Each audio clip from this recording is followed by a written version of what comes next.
खबर यूपी के बलिया से है, जहां बलिया के सलेमपुर लोकसभा क्षेत्र के बांसडीह विधानसभा में चुनावी जनसभा को संबोधित करने पहुंचे यूपी सरकार के डिप्टी सीएम केशव प्रसाद मौर्य का कार्यकर्ताओं ने जोरदार स्वागत किया।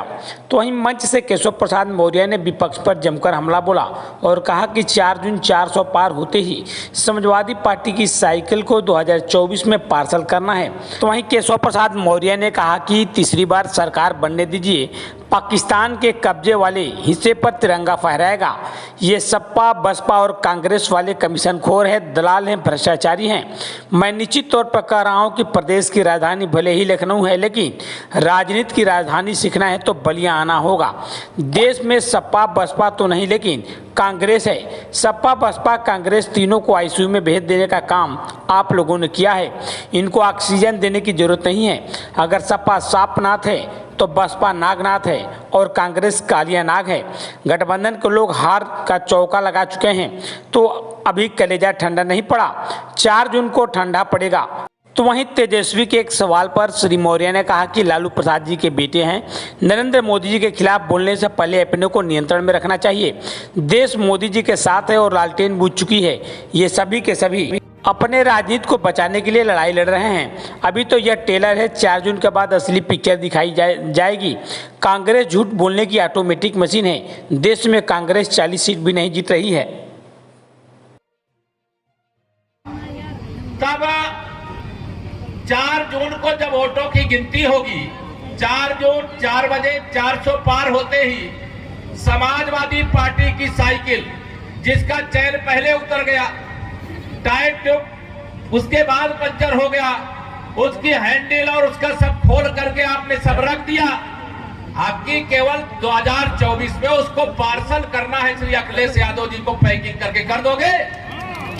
दोनों हाथ लगा कर दोगे? बड़ा अहंकार उन लोगों का है।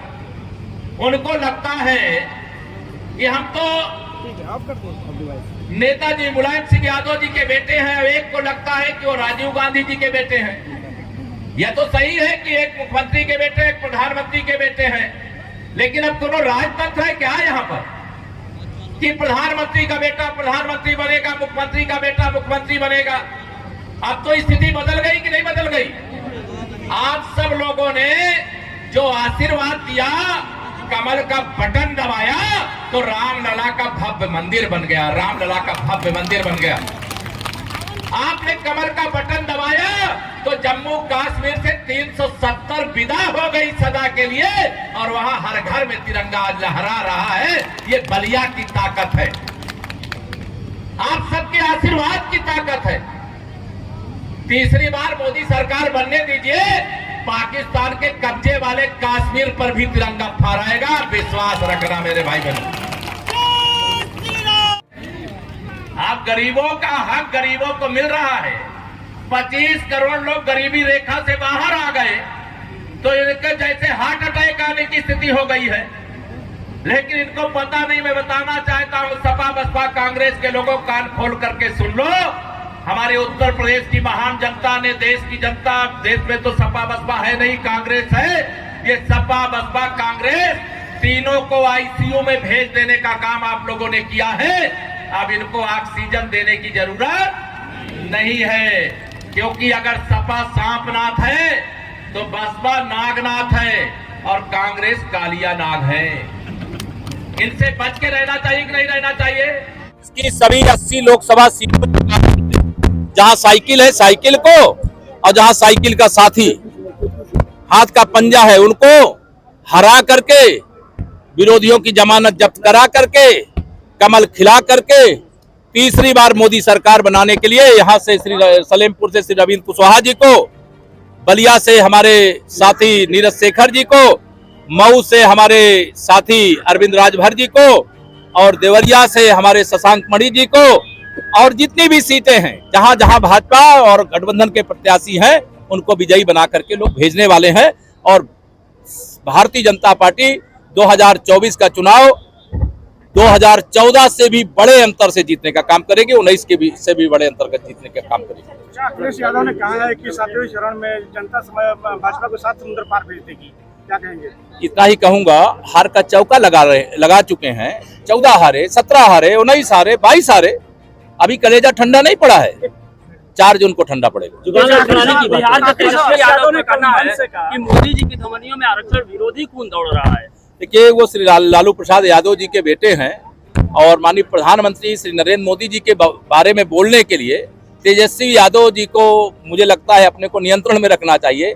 देश मोदी जी के साथ है, उत्तर प्रदेश मोदी जी के साथ है, बिहार मोदी जी के साथ है, लालटेन बुझ चुकी है, साइकिल पंचर हो चुकी है।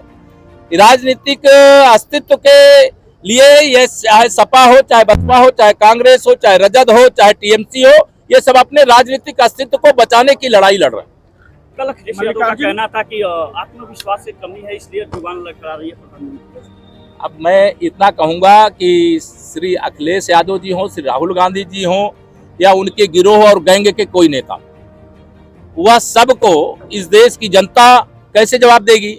अभी कल मैं था माननीय प्रधानमंत्री जी के साथ मिर्जापुर में, उन्होंने जनता से पूछा राम मंदिर किसने बनाया, तो जनता ने कहा मोदी जी ने बनाया। तो मोदी जी ने कहा मोदी ने नहीं बनाया, ये आपने जो 1 वोट की ताकत दी है, जो कमल का बटन दबाया है, उसके कारण मोदी रामलला का मंदिर भी बनवाया, 370 भी हटाया, गरीबों के जीवन में खुशहाली भी लाया। लेकिन अभी तो ये टेलर है, 4 जून के बाद असली पिक्चर दिखाई जाएगी। मल्लिकार्जुन खड़गे का कहना है कि मोदी जी झूठों के सरदार है, जितने वादे करते हैं सब झूठे करते हैं, 2 करोड़ नौकरियां नहीं दिए, कांग्रेस के मुंह से यह बात शोभा नहीं देती है, क्योंकि कांग्रेस ने अगर 60 साल सरकार चलाया और जो वादा किया होता उसका 10% पूरा किया होता तो भारत विकसित देश होता। लेकिन कांग्रेस झूठ बोलने की ऑटोमेटिक मशीन है। और उस बूढ़े व्यक्ति को ये कांग्रेस के गांधी खानदान के लोग आगे कर दिए हैं और सबसे बुरी पराजय, यानी 40 सीट भी देश में कांग्रेस नहीं जीत रही। धन्यवाद।